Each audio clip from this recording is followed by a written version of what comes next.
Okay, my physics journey. So let me tell you how my physics journey started.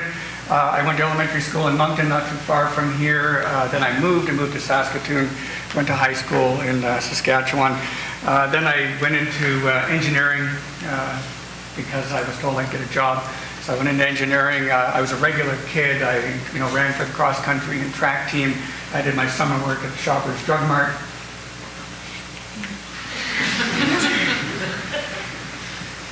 Okay. I know. No physics here. Just come.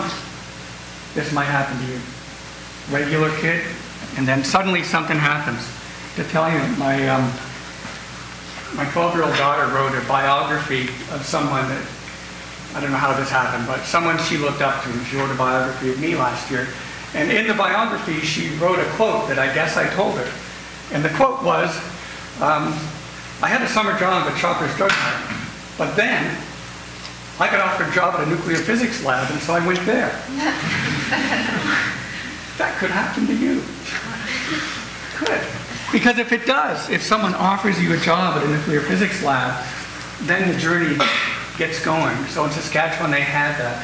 They had a nuclear physics lab. So I went there. I got a job. I really liked it. I switched my discipline. I went from going to be, I don't know, I didn't know what kind of engineer I was going to be. I became an engineering physics major. What's that? It's a great way to prepare you to be a physicist and not an engineer. It's great.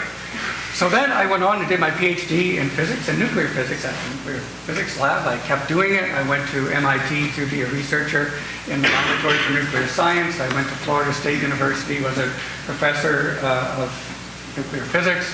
And then I ended up here about 11 years ago and still doing that. This is the physics journey I'm going to tell you about. And there's two stages of this journey. The first is this fundamental structure of the proton. And that's kind of how I got into the game, right? I got in by being sucked in by the nuclear physics lab, and that's kind of how I got into the academic world. I'm going to tell you about that and show you that journey. And then the last 10 years have been kind of a change for me, because although I still do that, I've come to really appreciate the importance of transferring my passion and understanding of physics to other people. And I want to just give you a little bit of sample about how I do that and my journey doing it. Okay, so that's where I'm going to go. So let me start to get to this nuclear physics thing. When you view the world differently depending on the distance scale that you probe it. If you're looking through a telescope at the beach, you describe things in terms of trees and rocks and sand. If you look a bit closer, okay, quite a bit closer with a microscope, then you can talk about the universe in terms of atoms. And we all know about atoms. It's all made up of atoms stuck together, and the atoms have these electrons. And if you look even closer still, you know at the center of every atom there's a nucleus. And that's where I want to focus my efforts today, is on the nucleus. Because how you describe the world depends on what degrees of freedom, that's the physics word for what things you describe it with. You use rocks and trees or protons and neutrons. Depends on the distance scale, and advances in physics depend on using the right degrees of freedom to describe what you see in the universe at every distance scale. So I'm going to zero in right at the end, because that's where I kind of got my journey started, on the nucleus of every atom. And the nucleus of every atom, as you've learned in school, it's made up of protons and neutrons all stuck together. Is that the right degree of freedom? Is that the right place? In fact, is there anything smaller than the proton and neutron in the atom? Yes. Oh, you're all so smart. Yes, there is. There's quarks. Nobel Prize given out about 15 years ago for discovery in 1972, experimental discovery at the Stanford Linear Accelerator that gave direct evidence, in a way that I'm going to tell you about, that protons and neutrons have inside them quarks. And these, I think there's three, there's a little picture there, three stuck together by some kind of weird strings that we call gluons, because they're glued together. Physicists are funny. It shows up in our names. Yes, there's quarks and protons, and so we know at the center of everything, the degrees of freedom, you have the atom, there's a cloud of electrons. You look in closer, there's a nucleus made of protons and neutrons.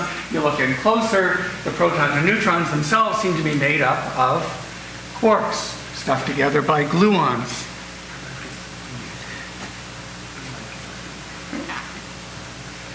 He's saying something, but I don't know. Physicists aren't very smart. So what we know now of the fundamental particles, and I use the word fundamental, I mean the smallest. The fundamental particles we know are shown in this table here, leptons and quarks. Leptons is like your friendly electron. There's some heavier ones. See the other one? Quarks, up, down quark, that's what's in the proton. There's some other ones, they're heavier. Everything that's stable in the universe is made up by this thing on the side, this generation 1. Up and down quarks, neutrinos and electrons. Everything that's stable has those. All the other particles are only there in very high energy situations like supernovas or something like that. So those are the fundamental particles, quarks and leptons. They make up everything. But learning about how they talk to each other, learning about the glue, these gluons, turns out to be hard. How the quarks go together to actually build what we see. What we see is protons and neutrons. That's what's made up of everything around us. So trying to figure out how these quarks that are inside a proton actually make up a proton is hard. And that's what I find interesting, and that's what I do for a living, is I try to figure out how the quarks actually talk to each other to make up the protons and neutrons that we see. Because hard is interesting. The reason it's hard is because nature doesn't let us find a quark all by itself. It's unfortunate, but it seems to be true.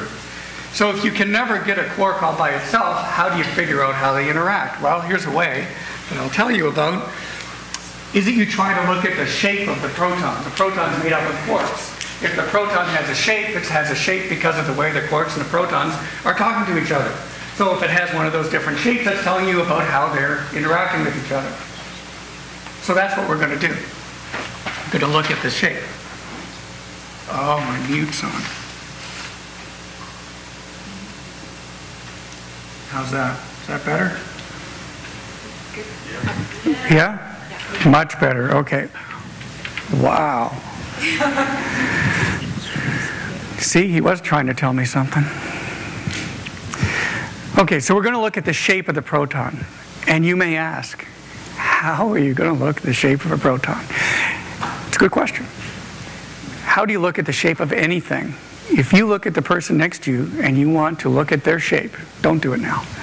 But if you did, the way you did it is that you were looking at light that originated at the source, the lights in this room, bouncing off of them into your eye.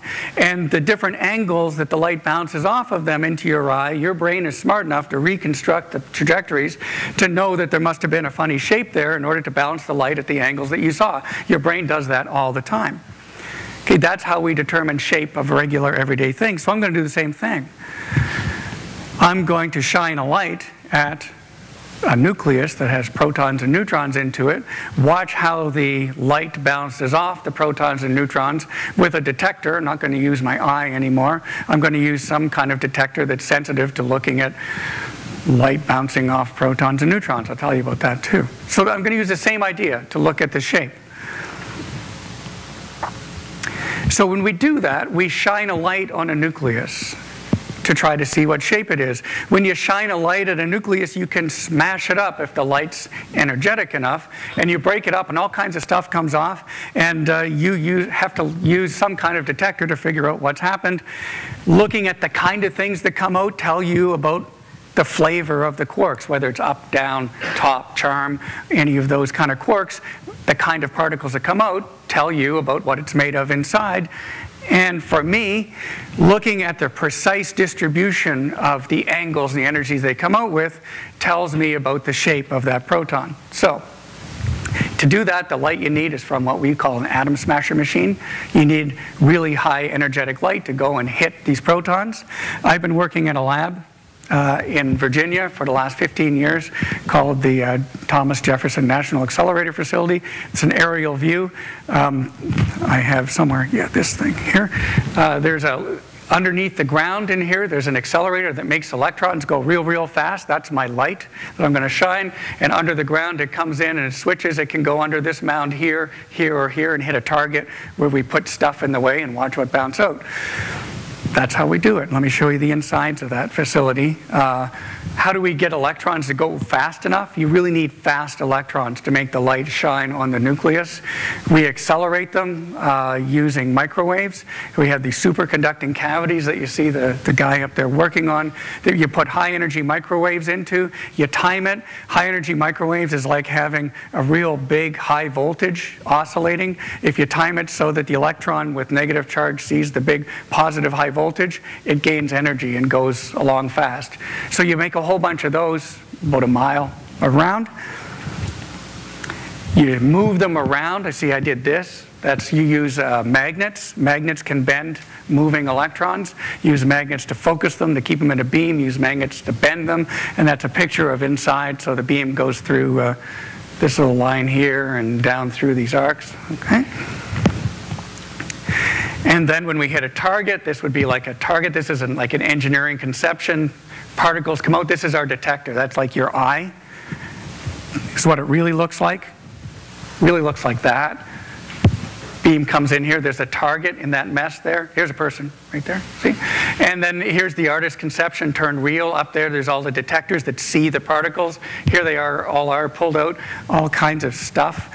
But in the end, it's just looking at which way it bounces out. The kinds of detectors are just like this. They're like pieces of plastic. So this is one of my old students hidden by my toy. Pieces of plastic that light up when radiation or particles go through it. They make little electrical signals. We get a mess of cables that process the signals.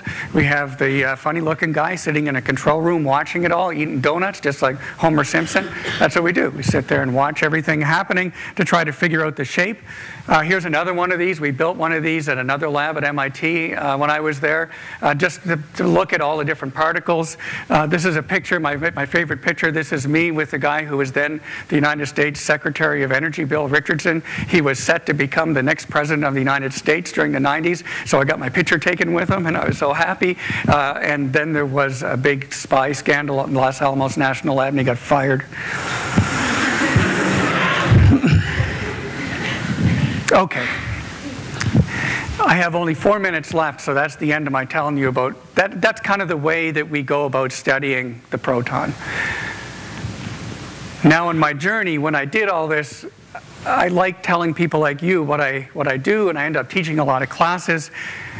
I then realized it's important to get people to understand physics a bit better. And as a university physics professor, I see here's my job, right? My job is I have university students and they have this barrier in the way, and the barrier is between them and the big prize, and that is learning physics. That's the biggest prize there is in the world. And there's a door there. And my job is to open the door. That's a good role for a university physics professor. Maybe it's the most important one, but I think there's other things that I can do as a professor. There are other levels that I can work at.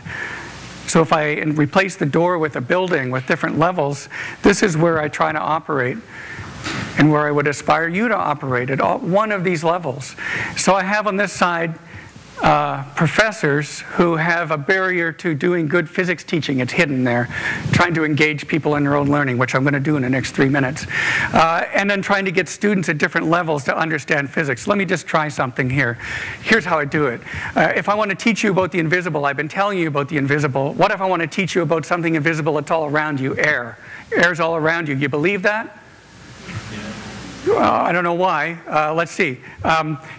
If anything is anything, does it have weight? If something has weight, anything? Everything has weight, right? Mass? Is air something? Yeah. Good. So does air weigh something? Yeah. Okay, let me ask you another question. If you have a little bit of something or a lot of something, which weighs more? A lot. Good. Very good. Okay, so around us there's air something, everything that's anything has weight. If you have more of it, it's heavier. I know that above this building right now there's about 10 kilometers of air because I've been in an airplane flying that high. There's a lot of air above you right now. Does that mean the air is heavy? Pushing on us right now? Good job, comedian. I know, everybody is. Okay, air's really heavy. How come you're not squished?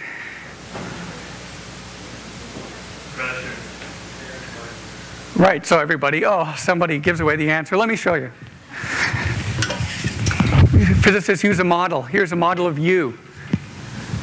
It has all the important parts of you. It has a container like you are. It has a hole in it like you do. Okay? This is a better model for you because it has only one hole. You have many. This is physics. Okay, I can plug that hole. I can remove the air and see what happens if you had no air in you and only air on the outside. Why am I doing this? Because somebody gave away the answer. That if there's air on the inside of you, it pushes out, and the air on the outside is pushing back, it's balanced, you can't tell. To see how heavy the air really is around you, let's just remove the balancing force of the air on the inside. Let's do it. I'll hold it up. Okay, so all I'm doing is vacuuming out the air. This is just a little vacuum cleaner. Vacuum out the air and see what happens once we remove all the air from the inside of you. Maybe nothing. Maybe air isn't heavy. Maybe I lied.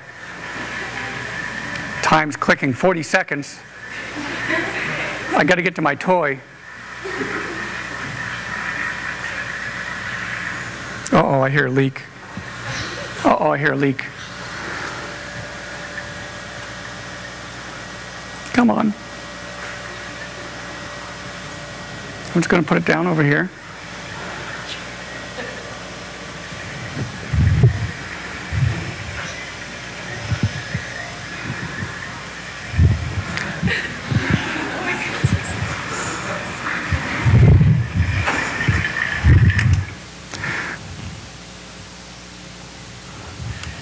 Just going to keep it going for a while. Okay, so sometimes experiments. There we go.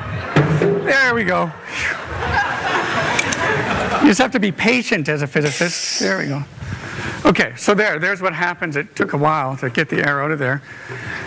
Keep the air in you. Okay. See, that's one way you can demonstrate. And I'm going to go overtime by like 1 minute. Is it just 1 minute? Okay, because what I got to do, so that I try to get people to experience the physics rather than just have someone tell them about it. And so what I want to do is, what I do in my classes is I try to get people to become engaged. And I've given out the toy to about 30 people. If you have a toy, there's a button on the bottom middle that you press to turn it on. So hold it, and if you see letters in your screen, it means your device is on. It's a way to poll the audience, just like you see on TV. And so I'm going to poll the audience. Oh, no, I don't want to show that. Jeez, I want to ask the question.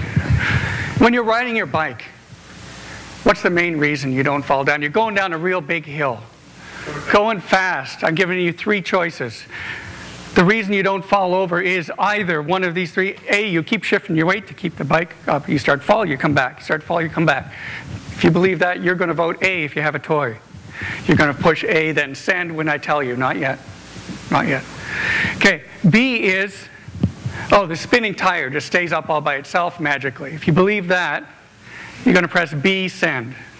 And C is you make continual slight adjustments of the handlebar. So when you fall over, okay? If you believe that, you're going to vote C and then press send. Okay, so if you have one of those devices, you can vote. Okay, if you have a magic device, make your pick. You can talk to your friends around you. This is what I do when I teach the physics, is trying to get people to understand how to explain it to their neighbors. So if you don't have a clicker, tell the person with the clicker what to do.